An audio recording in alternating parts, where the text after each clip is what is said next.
everyone, welcome to a very interesting episode of Ramuism. ఏ ఆస్తి కోల్పోయినా ఎవరైనా దొంగలించినా కూడా తట్టుకోవచ్చు, కానీ మనలోని కళ, మన ఆలోచనలు, మన క్రియేటివిటీ కూడా చౌర్యానికి గురవుతున్నాయంటే తట్టుకోవడం చాలా కష్టం. ఇర్రీప్లేసబుల్ ఇది. అండ్ ఇది చేస్తున్నది ఎవరో కాదు, సాక్షాత్తు artificial intelligence. Let's talk more about this. Ram Gopal Varma గారు చాలా నిర్దిష్టమైన అభిప్రాయాలతో ఉన్నారు. వర్మ గారు, సో మీ ఆలోచనలు కూడా చౌర్యం కాబోతున్నాయి అనే థాట్ మీకు ఎలా అనిపిస్తుంది? కళల్లో ఒక ఇంపార్టెంట్, చాలా పాపులర్ అండ్ ఇంపార్టెంట్, అందరి ఒక ఇంగ్రెయిన్ అయిపోయింది మ్యూజిక్. మ్యూజిక్ అనేది ఒక మనిషి కాకుండా, ఒక కళాకారుడు కాకుండా, మ్యూజిక్ డైరెక్టర్ కాకుండా ఎవరన్నా క్రియేట్ చేయగలుగుతారు, కృత్రిమంగా క్రియేట్ చేయొచ్చు అనేది మనకి ఆలోచించడానికి, ఊహించడానికి కూడా మనకి అసలు వీ డోంట్ నో. అది నేను హార్డ్లీ ఫ్యూ వీక్స్ బ్యాక్ నేను డిస్కవర్ చేశాను దీని గురించి. అంటే ఒక ఆల్మోస్ట్ మన జాదూ టోన్ అంటారు కదా, అవును, ఒక లిరిక్ ఇచ్చి పాట అంటే 15 సెకండ్లో పాట ఇచ్చేసి, అది బాగాలేదంటే ఇంకోటి ఇచ్చేసి, మిస్ నాకు ఈ టైప్లో కావాలి, ఫాస్ట్గా కావాలి, స్లోగా కావాలి, ఎలాంటి ఇది ఇచ్చినా పాట ఇచ్చేస్తాను. అది ఎలాగ పాసిబుల్ అంటే ఇప్పుడు singer voice, music, everything is generated artificially. So అప్పుడు నెక్స్ట్ ఏమవుతుందంటే, అంటే అప్పుడు ఏంటి, నేను ఒక మ్యూజిక్ డైరెక్టర్తో మాట్లాడితే తను ఏదో ఒక కాంపిటేటివ్ మ్యూజిక్ డైరెక్టర్ లాగా అని ఫీల్ అయ్యాడు. అంటే ఏఐ అది ఏదో మెషిన్ అండి, ఏదో చెత్త చెదారం వేస్తుంది. ఇప్పుడు చెత్త చెదారం కాదు, అదేంటంటే ఇప్పుడు మామూలుగా నేను ఒక మ్యూజిక్ డైరెక్టర్ దగ్గరికి వెళ్ళాను అనుకోండి, నేనేమంటాను, సరే నా సాంగ్లో సిచ్యువేషన్ ఇదండి, నాకు ఇలాంటి సాంగ్ అనేది ఒక రెఫరెన్స్ పాయింట్, ఏదో ఇలాంటివి చెప్తాను, 4-5 బ్రీఫ్స్. తను ఏదో ఒక ట్యూన్ చేస్తాడు, ఈ ట్యూన్ ఇలా అనుకోవట్లేదు, ఇది ఏదో నేను ఇంకోటి ఏదో చెప్తాను, మళ్ళీ తను ఏదో అంటాడు. దాని తర్వాత ఓకే అనుకుంటే చరణం చేసి దాన్ని మళ్ళీ దానికి ఒక మ్యూజిక్ రికార్డింగ్ చేసి సింగర్ని పిలిచి అది ఇది మొత్తం ఈ మొత్తం తతంగాన్ని అది 15 సెకండ్లు చేస్తాను. ఇది ఒక పాయింట్. అప్పుడు నెక్స్ట్ పాయింట్ ఏంటి, అది బాగా చేస్తుంది అంటే, బాగా చేస్తుంది ఎవరి దృష్టిలో బాగా చేస్తుంది అది, అంతే కదా. ఇప్పుడు ప్రతి వాళ్ళకి టేస్ట్ డిఫరెన్స్ ఉంటుంది కదా. అప్పుడు నేను సేమ్ థింగ్, నేను నిజమైన మ్యూజిక్ డైరెక్టర్ కూడా నాకు బాగాలేదు ఈ సాంగ్ అని చెప్తే ఇంకోటి చేస్తాను అంటాడు, మళ్ళీ ఇంకొక అది ఆ టైం పీరియడ్ అంత అవుతుంది. ఓకే, సో ఇప్పుడు మీకు నచ్చే వరకు 15 సెకండ్లకు ఒక పాట ఇచ్చేసి మీరు చెప్పిన దాంతోనే మీకు ఏదో ఒకటి నచ్చుతుంది కదా కొంతసేపు అయ్యాక. సేమ్ థింగ్ మ్యూజిక్ డైరెక్టర్ అయినట్టే. అవును, అంతే కదా. అప్పుడు మ్యూజిక్ డైరెక్టర్ తను ఏమన్నాడంటే, ఇప్పుడు ఒక యావరేజ్ మ్యూజిక్ డైరెక్టర్, అంత విషయం లేని మ్యూజిక్ డైరెక్టర్కి హెల్ప్ అవుతుంది అన్నాడు. నేనేమన్నా అండి, ఇది మ్యూజిక్ డైరెక్టర్ లేకుండా చేస్తుంది, ఇది మ్యూజిక్ డైరెక్టర్ హెల్ప్ కాదు. అట్ ద మోస్ట్ ఏంటంటే ఫైనల్గా మ్యూజిక్ అంటే ఏంటి, టేస్ట్ అది అంతే. ఇప్పుడు క్షణక్షణం పాటలు చాలా డిఫరెంట్గా ఉంటాయి. ఉదాహరణ చెప్తున్నా, లేకపోతే ఇంకో సినిమాకి ఏదో, లేకపోతే రోజాలో మణిరత్నం టేస్ట్ వేరే ఉంటుంది, నాది వేరే ఉంటుంది రంగీలాలో. సో ఒక డైరెక్టర్ కానీ, మ్యూజిక్ డైరెక్టర్ కానీ, ఎవరన్నా విన్నోడు కానీ, వాడి టేస్ట్ అనేది మ్యాటర్ అవుతుంది అక్కడ. అవును. అప్పుడు ఏ ఇచ్చిన మ్యూజిక్ని మీరు మీ టేస్ట్లో మీకు ఏమి నచ్చుతుంది అనేది యాక్చువల్ పాయింట్. అది మీ టేస్ట్ ప్రకారం ఏది మీకు ఓకే అవుతుంది. ఇప్పుడు మీకు ఫర్ ఎగ్జాంపుల్ కర్ణాటక సంగీతం ఇష్టం, నాకు లేదు. అవును. అప్పుడు నా కర్ణాటక రాగంలో ఇస్తే నేను కాదంట. కానీ మీరు చెప్పేటప్పుడే నాకు ఈ స్టైల్లో కావాలి, వాల్స్లో కావాలి, హార్డ్ రాక్ కావాలి, లేకపోతే ఎక్సా వయ్య ఉన్న మ్యూజిక్ స్టైల్స్లో మీరే ఇస్తున్నారు దానికి ప్రాంప్ట్, ఏ స్టైల్లో కావాలో ఆ సాంగ్ అని. సో ఇక్కడ ఈ పాయింట్ మీరు చెప్తున్నది ఎలాబరేట్ చేస్తే, బిగ్గెస్ట్ బెనిఫిట్ ఏంటి, కాస్ట్ కటింగా, టైం సేవింగా, లేక? Obviously cost and time saving, అది ఆబ్వియస్. కానీ ఇంకా పెద్ద ఏంటంటే మ్యూజిక్ ఇండస్ట్రీ చచ్చిపోతుంది. ఇప్పుడు మ్యూజిషియన్స్ ఎందుకు నేర్చుకుంటారు మ్యూజిక్ అసలు? ఇప్పుడు సింగర్స్ ఎందుకు వస్తారు అంటే ఒక ప్రొఫెషన్, లేదంటే అది లేదు కదా. ఎందుకంటే అదంతా బైపాస్ చేసి ఇది మీకు ఇచ్చేస్తున్నప్పుడు ఆ ప్రొఫెషన్ మీరు అసలు దాన్ని ఫాలో అవ్వటం మీనింగ్ లేదు కదా. ఇంకా అయ్యో ఇది కొత్తగా ఇన్నోళ్ళకి షాకింగ్ ఉంటుంది. నేను ఇప్పుడు ఒక డెమాన్స్ట్రేట్ చేస్తాను అన్నమాట. ఇప్పుడు ఒక లిరిక్ రైటర్ ఒక అమ్మాయిని మ్యాథమెటిక్స్తో పోల్చమని ఒక ఇది ఇచ్చాను, ఒక లిరిక్ కాన్సెప్ట్. ఓకే, ఇప్పుడు అతను ఇచ్చిన లిరిక్స్ని నేను ఈ one of these A generation music యాప్లో పెట్టాను. పెడితే అది అంటే నేను చెప్పిన దాన్ని బట్టి ఒక వర్షన్స్ ఇచ్చుకుంటూ పోయింది. ఓకే, నేను నా టేస్ట్కి ఏదో అనుకుని కొన్ని పల్లవులు చేశాను. సేమ్ లిరిక్ని ఇన్ని రకాలుగా చేయొచ్చు అనేది ఫస్ట్ ఆఫ్ ఆల్ ఎవరికి ఐడియా వస్తుందని నాకు ఇంతవరకు రాలేదు. ఇన్ని ఇంటర్ప్రిటేషన్స్ ఉండగలుగుతాయి అనేది ఒకే దానికి. ఓకే, ఇప్పుడు ప్లే చేస్తాను.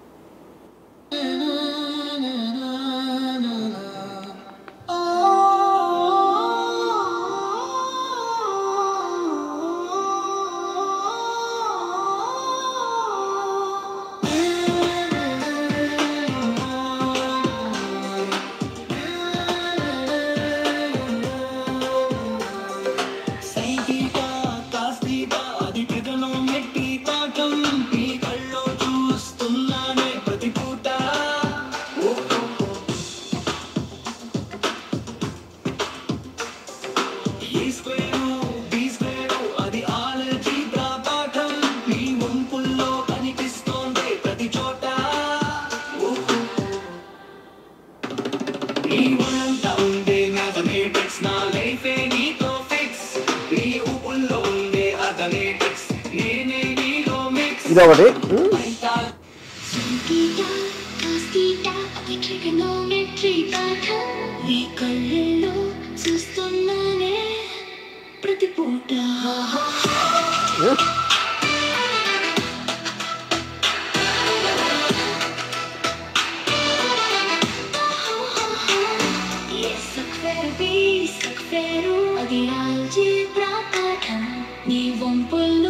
కనిపిస్తుందే ప్రతి చోట.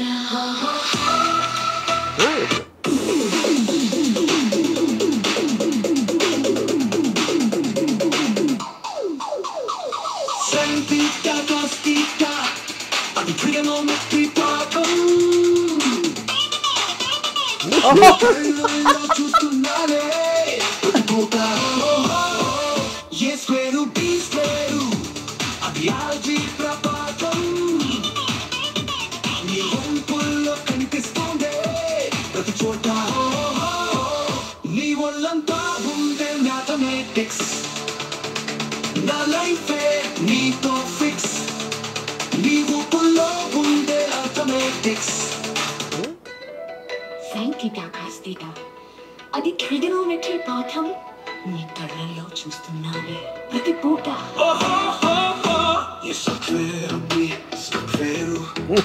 అది ఆల్జీబ్రా పాఠం నీ ఒంపుల్లో కనిపిస్తోంది.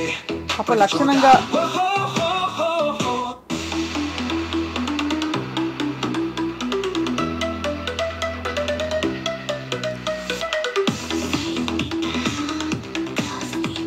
ఛాన్స్.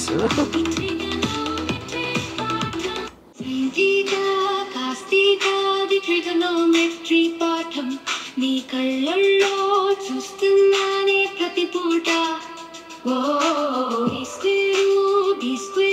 అది ఆల్జీబ్రా పాఠం నీ ఒంపుల్లో కనిపిస్తోందే ప్రతి చోట. సో ఇప్పుడు మీకు 6 వినిపించాను, అది 100 ఇస్తుంది, 200 ఇస్తుంది variations. And all of them each of them in 15-10 seconds. ఇప్పుడు వాయిసెస్ మ్యూజిక్ ఎవ్రీథింగ్ జనరేట్ చేస్తే ఇప్పుడు నిజంగా ఉన్న ఆర్టిస్టులు ఏమవుతారు, ఏం చేస్తారు వాళ్ళు? తప్పకుండా అదే అంటే 10-15 సెకండ్లలో ఈ క్వాలిటీ అంటే ఒక ట్రాక్ ప్రొడ్యూస్ చేయడానికి మినిమం ముందు అసలు వాళ్ళ కళాత్మకత, వాళ్ళ క్రియేటివిటీ అన్ని వచ్చేసరికి మినిమం 4 hours, 2 గంటలైనా పడుతుంది. మీకు మొత్తం ప్రాసెస్ అంతా ఒక సాంగ్ ఇన్సెప్షన్ నుంచి ఫైనల్ ట్రాక్ రావడానికి 1 month పడుతుంది. 15 days to 1 month will be the time taken generally. కానీ సో ఇప్పుడు ఏమంటారు మీరు, అరే కదా ఏదేదో ఇచ్చారు, ఏదేదో కాదు, ఏదేదో ఇస్తాను కరెక్టే. ఇప్పుడు నేను ఉదాహరణకి నేను ఒకటి అనుకున్నా ఇది బాగుందని, వచ్చిన ఇన్ని వర్షన్స్లో నేను ఒక 10 మందికి వినిపిస్తే ఎవరెవరికి వేరే వేరే తెచ్చింది. ఎందుకంటే టేస్ట్ అందరిది ఒకటే ఉండదు కదా. అవును, మీకు నచ్చిన కొన్ని పాటలు ఫెయిల్ అవుతాయి, మీకు నచ్చని పాటలు సక్సెస్ అవ్వచ్చు సినిమాలాగా. అది that is all the time అవుతుంది. ఆర్ట్లో కూడా మీరు ఆర్ట్ గ్యాలరీకి వెళ్తే అందరికీ ఒకే పెయింటింగ్ నచ్చదు కదా. అవును, వేరే రోజులకి వేరే నచ్చుతాయి. కానీ మీకు స్పీడ్ ఆఫ్ జనరేషను అంత ఫాస్ట్గా ఇచ్చినప్పుడు అది ఎలాగ మీరు అసలు how will you even understand the cortex? కానీ టు బి చాలా ఇది ఈ ఎఫిషియన్సీ పాయింట్ ఆఫ్ వ్యూ నుంచి నో డౌట్ అన్డిబేటబుల్. కానీ ఫ్రాంక్లీ స్పీకింగ్ ఒక ఇళయరాజా గారి వెస్టర్న్ సింఫనీ ఆర్కెస్ట్రాస్ అన్నీ వచ్చి తెలుగు పాటల్లో తమిళ పాటల్లో ఇముడుతాయని ఆయన ముందు ఎవరూ అనుకోలేదు, ఊహించుకోలేదు. అలాగా ఇప్పుడు ఈ కొత్త ఛాలెంజ్ వచ్చినప్పుడు ఏఐ ఇంత ఫాస్ట్గా ఇంత బాగా ఫట్ ఫట్ ఫట్ చేసేస్తుంది అన్నప్పుడు మేబీ ఎవరు కనీ విని ఎరుగని ఒక సంగీతం కొత్తగా పుట్టుకొస్తుందన్న పాసిబిలిటీ లేదంటే అదే అంటున్నాను. ఆ పాసిబిలిటీ ఉట్టి మీకు ఇదే చేస్తుంది, మనీష్ చేయలేడు అంటలేదు. ఇప్పుడు ఇది కూడా ఒక మ్యూజిక్ డైరెక్టర్, ఇది కూడా ఒక మ్యూజిక్ డైరెక్టర్ అంటే ఇది ఒక హైబ్రిడ్ మోడల్లో ఉంది. హైబ్రిడ్ కాదు, అది మీరు అడిగిన దాన్ని బట్టి కదా. మీరు ఇండియన్ ఫోక్లో ఏమంటారా ఇది ఏమంటారా దానికి ఒక 500 స్టైల్స్, అది కూడా నాకు తెలియదు. 500 టైప్స్ ఆఫ్ మ్యూజిక్ ఉందని నాకు తెలియదు ఇంతవరకు ఏ వచ్చేవరకు. కానీ అప్పుడు మీరు ఇచ్చిన ప్రాంప్ట్ బట్టి చేస్తుంది, అది చేయట్లా. అవును, సపోజ్ మీరు ఇళయరాజా గారు లాంటి పాట కావాలంటే ఇస్తుందా, రాజా సార్ లాంటి పాట? I don't know if you can mention names, ఎందుకంటే that might come under copyright infringement. Sure about అది ఇప్పుడు. కానీ ద పాయింట్ ఏంటంటే ఇది మ్యూజిక్ డైరెక్టర్ ఎలా ఆలోచిస్తారో అలా ఆలోచిస్తుంది. అవును, ఇప్పుడు ఇళయరాజా టైప్లో కావాలి అంటే ఇళయరాజా టైప్ ఏదో స్టైల్ ఉంటుంది కదా, దానికి ఏదో ఇండియన్ ఫోకో లేకపోతే ఏదో what ever Ilaiyaraaja uses, western classical అలాంటివి వాడతారు కానీ ఆయన. అప్పుడు మీరు ఇళయరాజా అనుకుంటే వెస్టర్న్ క్లాసికల్ అని అన్నది. ఇళయరాజా అనేది మీకు నచ్చిన పాటలు మీ మెమరీలో ఉన్నప్పుడు వచ్చిన లేబుల్ అది. That is not a musical language. అవును, అంటే ఇళయరాజా గారు కూడా చాలా టైప్స్ చేశారు కదా, ఒకే సైడ్ టైప్ ఏమి చేయలేదు. బట్ ఒక థీమ్ కనిపిస్తుంది, ఒక ఫ్లేవర్ కనిపిస్తుంది మోస్ట్లీ. కానీ నేను అదే అంటున్నా, అది టేస్ట్. ఇళయరాజా గారి టేస్ట్ తోటి మీరు అడిగిన టేస్ట్లోంచి వస్తుంది. Same thing happens here also. ఇప్పుడు దానికి టేస్ట్ లేదు. Artificial intelligence doesn't have a preferential music. అదేం చేస్తుంది, మీరు అడిగిన ప్రాంప్ట్కి మీకు ఓపిక ఉన్నన్ని వర్షన్లు 10 సెకండ్లు ఇచ్చేస్తూ ఉంటుంది. దీనికి మీ బుర్ర మరింత పదునుగా ఇదే కాకుండా ఇంకోటి ఏంటంటే ఇప్పుడు మీకు లిరిక్ ఇప్పుడు ఈ మన తెలుగులో కూడా చేస్తుంది అది. I'm not very well versed with that. ఇప్పుడు ఇంగ్లీష్లో నేను ఒక హుక్ లైన్ ఇచ్చాను అనుకోండి, జస్ట్ ఒక హుక్ లైన్ ఇచ్చి దీని మీద లిరిక్స్ రాయమంటే లిరిక్స్ రాస్తాను. సాహిత్యము, సంగీతము, గానము, ఆ లిరిక్స్ ఇచ్చేసిన తర్వాత దాన్ని జనరేట్ అంటే మ్యూజిక్ వచ్చేస్తాను. అప్పుడు ఏంటి, మీకు లిరిక్ రైటర్ పని పోయింది, మొత్తం అందరి పనులు పోయి. అప్పుడు ఏంటి, లిరిక్ సీతారామ శాస్త్రి లాగా రాయగలుగుతుందా అని అడిగారు అనుకోండి క్వశ్చన్. సీతారామ శాస్త్రి కూడా సేమ్ ఇళయరాజా గారి టైప్లో ఆయన పాటలు విని మనం ఫిక్స్ అయిపోయాం ఆయన బ్రాండ్ గురించి. అవును, అంతే. ఇక్కడ దీనికి బ్రాండ్ లేదు, అది కాపీరైట్ అడగట్లా, అది తీసుకోవట్లేదు. నేను ఫలానా నా పేరు ఏంటి బాగా అని చెప్పట్లేదు. It is giving your device to generate music to your taste. ఎవరైతే వాడుతున్నారో దాన్ని ఆ పర్టిక్యులర్ వ్యక్తి టేస్ట్కి ఇచ్చేస్తాను మ్యూజిక్.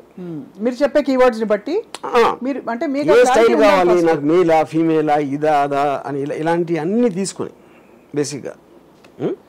అయితే మరి ఒకటే దీనిలో ఉండే లిమిటేషన్ ఏంటంటే ఏఐలో ఇట్ ఈస్ డెరివేటివ్, అంటే it's derivative of what is already existing. అంటే 500,000 సాంగ్స్ ఉన్నాయనుకోండి, ఆ డేటాబేస్ ఆధారంగా ఇది కల్అవుట్ చేసి మీరు చెప్పిన కీవర్డ్స్ని బట్టి లాగి ఆ డేటా ఉండబట్టి ఇస్తుంది. కొత్తగా పుట్టుకొచ్చే ఇప్పుడు అది సేమ్ థింగ్ మనకి. ఇప్పుడు for example mid journey, stable diffusion అనే వాటిలో వాళ్ళు ఫోటోగ్రాఫ్స్, పెయింటింగ్స్ అన్నీ ఫీడ్ చేసి దాని నుంచి వచ్చిందని ఉంది. కాకపోతే సృష్టిలో ఏదైనా సరే ఇప్పుడు ఫర్ ఎగ్జాంపుల్ నా టేస్ట్ ఆఫ్ మ్యూజిక్ ఎక్కడి నుంచి వచ్చింది, నాకు ఆర్డి బర్మన్ సాంగ్స్ అయినా, కేవి మహాదేవన్ అయినా, ఇళయరాజా గారైనా, ఇందులో ఏదేది నచ్చిందో అనే దాంట్లోంచి ఆ మ్యూజిక్ నా మీద ఇన్ఫ్లుయెన్స్ చేసి నాకంటూ ఒక టేస్ట్ వస్తుంది. అవును, ఓకే. సో అది అన్నిట్లోంచి వచ్చింది కదా. ఇప్పుడు వాళ్ళందరికీ నేను ఇప్పుడు వాళ్ళ టేస్ట్ నుంచే నా టేస్ట్ వచ్చింది కాబట్టి వాళ్ళు దే క్యాన్ క్లెయిమ్. అదొక పాయింట్. రెండోది, అడ్వాన్స్మెంట్ ఆఫ్ టెక్నాలజీలో ఎలక్ట్రిసిటీ కనిపెట్టాడు ఒకడు, దాని తర్వాత 50 సంవత్సరాలకి ఏసీ కనిపెట్టాడు ఇంకోడు. అప్పుడు ఏసీ కంపెనీ దగ్గరికి ఫస్ట్ కనిపెట్టినోడు నా ఎలక్ట్రిసిటీ లేకపోతే నీకు ఏసీ ఉండేది కాదు కదా, అందుకని నా వాటర్ నాకు కావాలంటే అది అడ్వాన్స్మెంట్ అయిపోతుంది కదా.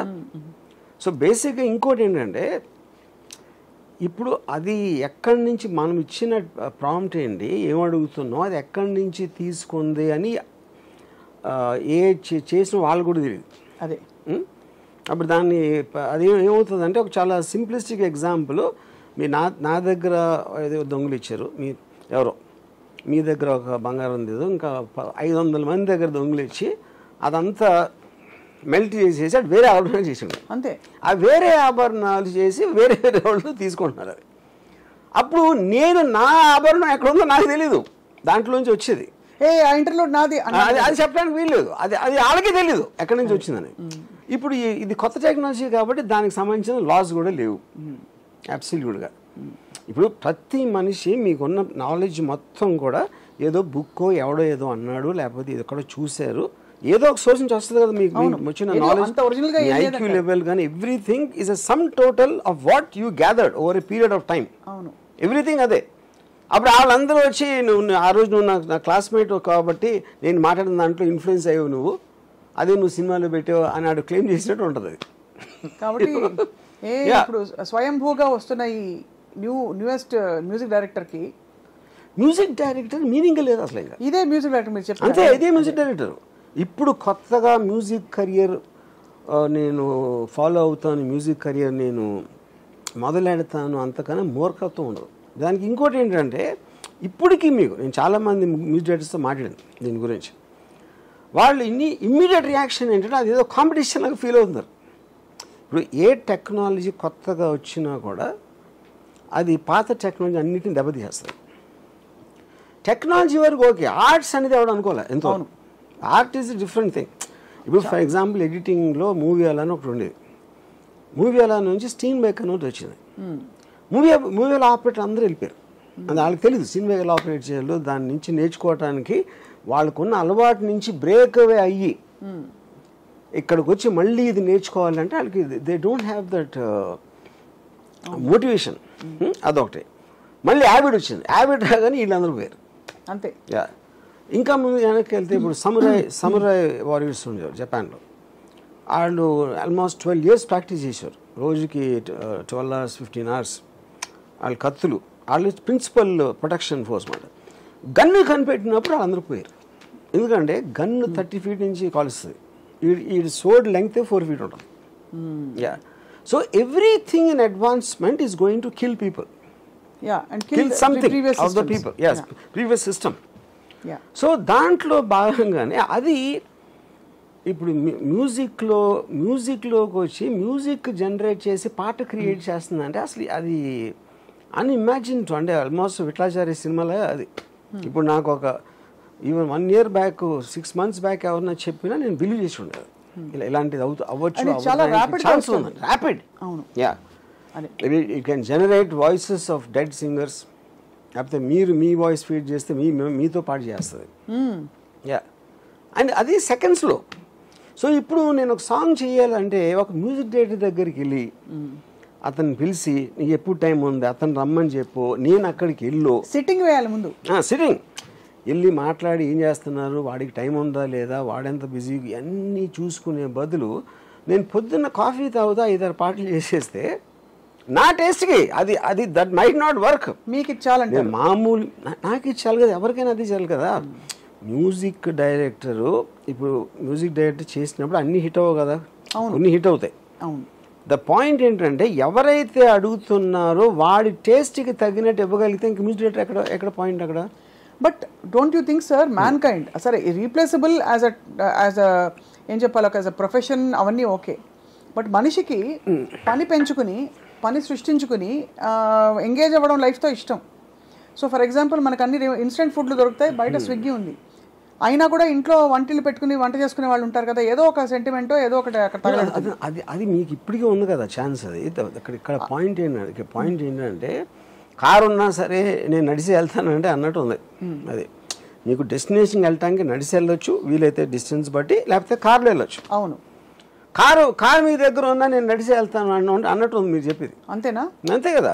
కాదు అయితే కానీ మీరు అన్న పాయింట్ మీకు ప్రాసెస్లో ఇప్పుడు నేను ఒక డైరెక్టర్గా నేను మ్యూజిక్ డైరెక్టర్ వెళ్తే నేను ఆ ప్రాసెస్ ఎంజాయ్ చేస్తాను. అది పల్లె భలే ఉంది, లేకపోతే ఇది కొంచెం మార్చండి, ఇది అది అని పెట్టి నాకు మ్యూజిక్ రాకపోయినా క్రియేటివ్ ప్రాసెస్లో ఒక చిన్న సజెషన్ ఇచ్చో లేకపోతే ఏదో రెఫరెన్స్ ఇచ్చో ఇలా ఇన్వాల్వ్ అవ్వడానికి నేను ట్రై చేస్తాను. అప్పుడేంటి ఆల్మోస్ట్ ఆ సాంగ్ అయిపోయేటప్పటికి నేను పాట అయిపోతాను, అది ఎంత బాగుందో లేదో కూడా నాకు తెలియదు. ఇప్పుడు నేను అనుకున్న దానికి ఒక 10 versions ఇచ్చేసి ఆ 10లో సెలెక్ట్ చేసుకోవడానికి నాకు ఎప్పుడో ఒక 10 నిమిషాల పని అది. కానీ ఒకటే అడుగుతాను రాము గారు, మీరు రంగీలా టైం పాట గురించి చెప్పారు, హాయ్ రా అని పాట, అది అన్హర్డ్ ఆఫ్ ఆ ట్యూన్. కరెక్ట్. ఇలాంటి రాగం ఇవ్వడం అన్నది మీరు ఊహించుకోలేకపోయారు. రెహమాన్ గారు మీకు చెప్పినప్పుడు హీ ఇన్ఫాక్ట్ సెడ్ మీరు you had some doubts but he said trust me it will work. అదొక కొత్త థాట్. అప్పుడు రెహమాన్కి ఏకి డిఫరెన్స్ ఏంటంటున్నాను నేను. అదే రెహమాన్ లాంటి మ్యూజిక్ డైరెక్టర్ ఉన్నప్పుడు, ఇప్పుడు రెహమాన్ బ్రాండ్, తను ఎక్స్ట్రాడినరీ సాంగ్స్, కానీ తను చేసిన ప్రాసెస్సే రెహమాన్ 3 నెలలు తీసుకుంటే ఇది 10 నిమిషాలు 10 సెకండ్లు తీసుకుంటుంది అన్న. ఫైనల్గా రెహమాన్ది నాకు నచ్చాలి, ఇది నాకు నచ్చాలి కదా. కరెక్టే. యా, ఇక్కడ నేను అనేది ఏంటంటే రామ్ గోపాల్ వర్మ గారికి అలాంటి పాట పుట్టుకొస్తుందని అప్పుడు ఆలోచన లేదు. మీరు ఇచ్చిన లిరిక్ కి అలా పుట్టిస్తుంది ఇది కూడా. అదే అఫ్కోర్స్ అదే చెప్తున్నాను. బట్ రెహమాన్ కి అది ఒరిజినల్ సాంగ్, రెహమాన్ కి అది ఒక ఒరిజినల్ థాట్, రెహమాన్ గారికి అది ఒక ఒరిజినల్ థాట్. ఏఐకి it's a derived data point అని నా ఫీలింగ్. కాదంటారా? కాదు, అది అది అది ఎలా. ఇప్పుడు సపోజ్ ఒక మ్యూజిక్ డైరెక్టర్ ఉన్నాడు అనుకోండి, తను ఎక్కడి నుంచో ట్యూన్ ఐడియా వచ్చింది, లేకపోతే ట్యూన్ కొట్టేసాడు, లేకపోతే తనే ఆలోచించాడు. వినినోడికి ఆ సోర్స్ తెలియనప్పుడు ఏం డిఫరెన్స్ పడుతుంది? ఏ ఇచ్చినా సొంతంగా ఇచ్చినా కూడా సోర్స్ ఓకే, బట్ అలాంటి ట్యూన్ పుట్టుకొచ్చే అవకాశం ఆస్కారం ఉంటుందా అంటున్నా ఏఐకి. సపోజ్ నేను రెహమాన్కి ఏమి ఇచ్చాను బ్రీఫ్ వైరామా సాంగ్ అప్పుడు, I want a very passionate erratic song with very hard hitting aggressive beat, ఇలాంటిది ఏదో చెప్పాను 3-4. అది పని చేస్తుందా? సేమ్ థింగ్ అది చేస్తుంది, అదే చేసేదే అది. That is what is doing. లేకపోతే హార్డ్ రాక్ హెవీ మెటల్లో కావాలంటే అది ఇస్తుంది, ఫోక్లో కావాలంటే అది ఇస్తుంది. So you are confident that ఆ బ్రీఫింగ్ ని తీసుకుని AI and AR can do the same thing, అంతేనా? సేమ్ థింగ్ అనేది వినివాడు బట్టి కదా. కరెక్ట్. నా టేస్ట్ చెప్తుంది. ఇప్పుడు నా టేస్ట్ జనాల టేస్ట్కి మ్యాచ్ అవుతుందా లేదో చెప్పలేను కదా. నాకు ఒక సినిమా నాది ఆడొచ్చు, ఇంకో సినిమా ఆడకపోవచ్చు, ఒక పాట నచ్చవచ్చు, ఇంకో పాట నచ్చకపోవచ్చు. So that is a question of taste, not about the creation. Yeah. So అది మరి మొత్తానికి మీ దృష్టిలో అయితే మ్యూజిక్ ఇండస్ట్రీ పూర్తిగా చచ్చిపోతుందా? 100%. నాకు ఏం మాత్రం డౌట్ లేదు. ఇన్ఫాక్ట్ నాకు తెలిసిన ఒక మ్యూజిక్ డైరెక్టర్కి నేను ఏం చెప్పానంటే, మ్యూజిక్ చేయటం మానేసి ఈ యాప్ని ఎలా యూజ్ చేయాలో నేర్చుకో. ఎందుకంటే ఇప్పుడు మ్యూజిక్ ఏంటి, కూలి పని అయిపోయింది ఇప్పుడు. అవును. ఇప్పుడు ఎందుకంటే టక్ టక్ టక్ ఎవరో చేసి ఇచ్చే కార్పెంటర్ లాగా చేసి ఇచ్చేస్తూ ఉంటే, అప్పుడు మీరు మీ టేస్ట్ని మీ అడిగే విధంగా ఎలాంటి ప్రాంప్ట్ ఇస్తే ఎంత బాగా వస్తుంది అనేది మీరు మాస్టర్ చేయాలి, కానీ మ్యూజిక్ కొడతా కూర్చోకూడదు. అదే ఇది as far as composers are concern. Lyricists ఒకటి, సింగర్స్ మ్యూజిక్ నేర్చుకునేవాళ్ళు. నేను చెప్పేది ఇప్పుడు ఇన్స్ట్రుమెంట్స్ ఉంటాయి కదా, వయలిన్, ఫ్లూట్, ఏదో అది కంప్లీట్లీ డెడ్. అది ఆల్మోస్ట్ అంటే మనకి అవైలబుల్ గా ఉన్న దీంతో రీప్లేస్ అయిపోతున్నాయి. బట్ అక్కడ కూడా అదేదో పర్సనల్ ప్యాషన్ తో వాయించే వాళ్ళు. పర్సనల్ ప్యాషన్ నాకు 100 మందిని ఇస్తుంది. పర్సనల్ ప్యాషన్ చేసేదానికి నాకు బయట అంటే నాకు ఒక్కడే దొరుకుతాడు, ఒకడో ఇద్దరో ముగ్గురు, అంతే అంతే అంతే. అప్పుడే ఇప్పుడు మరి సంగీతం నేర్చుకుని రియాలిటీ షోస్కి వెళ్ళే వాళ్ళ పిల్లల పరిస్థితి ఏంటి? వాళ్ళందరూ రేపటి తరం బాలు గారు, వాళ్ళందరూ సమురాయ్ వారియర్స్ అంతే. ఇది ఇప్పుడు గన్ అయితే వాళ్ళు సమురాయ్, అంతే సమురాయ్ వారియర్స్.